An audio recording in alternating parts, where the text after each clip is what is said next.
Okay, so magandang araw po sa inyong lahat. Ngayon ay mag-unbox tayo ng number and letters puzzle. So ito ay para sa requirements or projects ng atin pong mga anak, kinder and daycare. So wag na natin patagalin, buksan na po natin.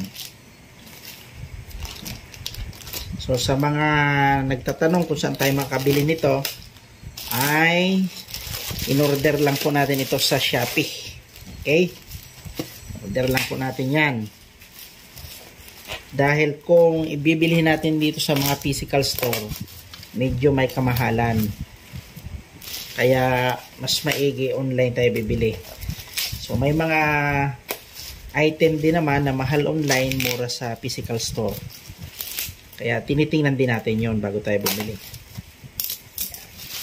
So, ang nagalagay kasi doon ay buy one, take one.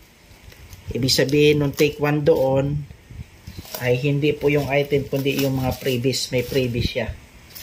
Ayan. So, ito na pala yung previous niya. So, ang order kasi natin ay tig-dalawa. So, isang number at isang letters. Ayan, ito yung letters. So, itong numbers, ito yung letters. Ayan. So, ito, okay itong isang order natin. Pangalawa, ito naman. Yung pangalawa, ayan, parehas pong okay, maganda. Napakaganda. Ayan. So, ito po yung kanya namang previous niya. So, kaya buy one, take one. Apat din po yan, oh. Oh, apat din. So, ito yung previous niya. Kaya buy one, take one, previous. Nakalagay doon. May puzzle po yan, oh. Ito yung pangalawa, puzzle din. So, tamang-tama to sa mga bata. Bubuuin nila yan. So, maganda. So, hindi tayo nagkamali sa pag-order natin at okay yung ating seller. Maayos yung kanyang service.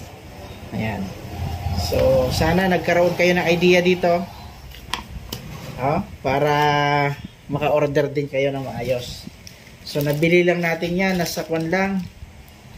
Iba ko may price dito. Basta nasa 122 lang ata yan. Lahat. Mura lang. Napakamura. Kaya doon na tayo bumili. Pag sa iba yan, ako, napakamahal na yan. So, yun lang po. Sana nakatulong sa inyo mga anak pag kayo ay bibili.